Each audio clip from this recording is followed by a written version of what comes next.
Imagine waking up one morning to find that the very foundations of the global economy are literally crumbling beneath your feet.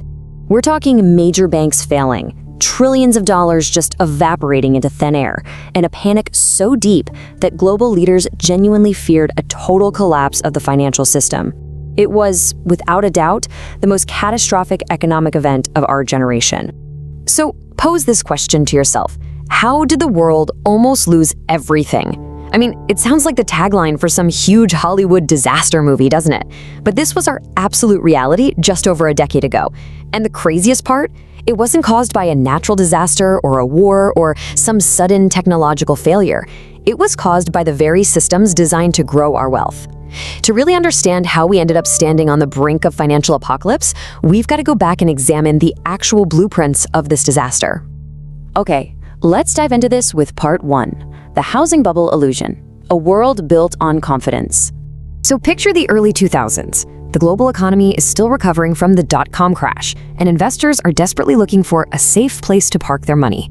And this narrative starts taking hold everywhere, but especially in the US, that housing is the ultimate, infallible investment. There was this blind, just unwavering confidence that property values would literally only ever go in one direction, and that's up. It was the classic American dream, but the catch? It was being financed completely on borrowed time. You had everyday people buying homes they traditionally couldn't afford, flipping houses for massive quick profits, and essentially treating their properties like limitless ATMs. And the banks, they were more than happy to just hand out the cash. The whole massive, fragile bubble was held together by this one fundamental belief: housing prices will never fall. But as we all know, what goes up inevitably must come down. Which brings us to part 2, the dangerous mortgage machine, fueling the fire. See, Wall Street discovered a way to aggressively monetize that American dream. They took the incredibly boring traditional mortgage business and transformed it into this high-speed, high-stakes profit engine. It was a completely reckless pursuit of yield that prioritized immediate financial gain way above any long-term economic stability. And to fuel this crazy machine, they used a very specific financial tool, the subprime mortgage. To keep the housing boom going, lenders eventually ran out of highly qualified buyers. So what did they do? They lowered their standards a lot.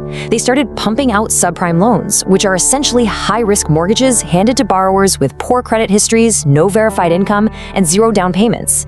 And to make matters worse, a lot of these loans had low introductory teaser rates that were designed to eventually skyrocket, making the monthly payments completely unaffordable down the line.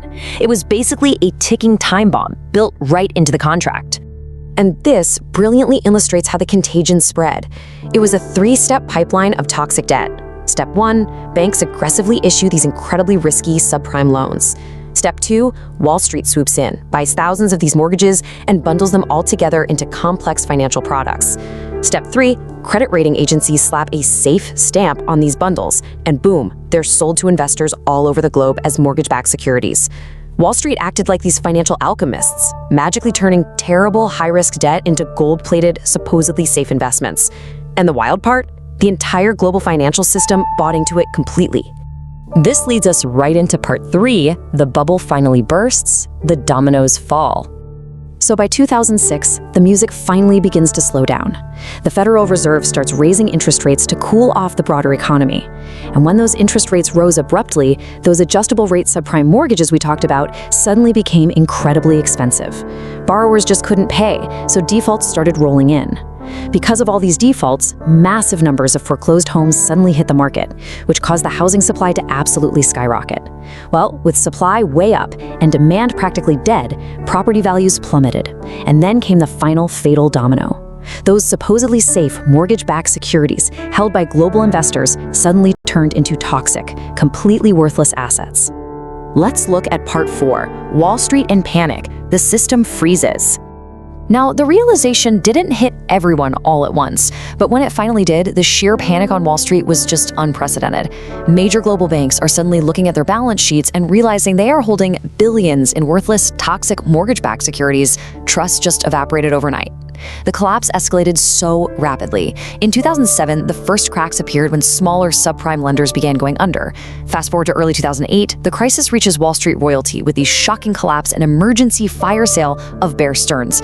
But the true, absolute catastrophic peak, September 2008. Lehman Brothers, a 158-year-old financial titan, files for the largest bankruptcy in history. The US government actually decided not to save them, and the shockwave of Lehman's fall was the trigger that literally froze the entire world. The situation became so dire that, as observers noted, the credit markets simply froze. Banks literally stopped lending to everyone, even each other. And this is the terrifying reality of what happened next.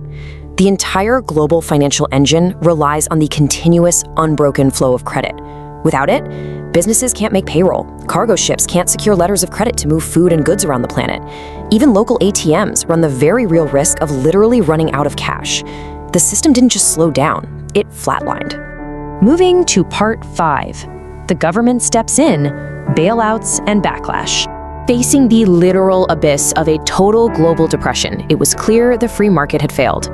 Governments and central banks worldwide realized they had to step in and execute an unprecedented, highly controversial intervention. They basically had to catch a falling knife to prevent an economic apocalypse. $700 billion. Let that staggering figure sink in for a second. That represents the Troubled Asset Relief Program, or TARP, in the United States. It was the initial massive injection of taxpayer money used to bail out the exact same financial institutions that had caused the crisis in the first place. The logic, of course, was that these banks were simply too big to fail, that letting them die would take the rest of the world down with them. But the optics and the reality of it were a very bitter pill to swallow. Because you see, while the banks were getting a massive lifeline, everyday citizens were drowning.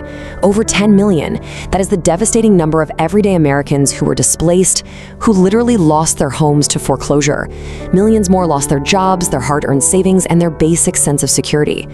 The rescue vehicles, it seemed, were deployed to the top floors of the financial skyscrapers, while everyone on the ground was just left to deal with the floodwaters. The contrast here was just stark and, honestly, incredibly uncomfortable. On one side, you've got Wall Street. Through various programs and Federal Reserve interventions, they ultimately received access to trillions in cheap capital and bailouts just to survive.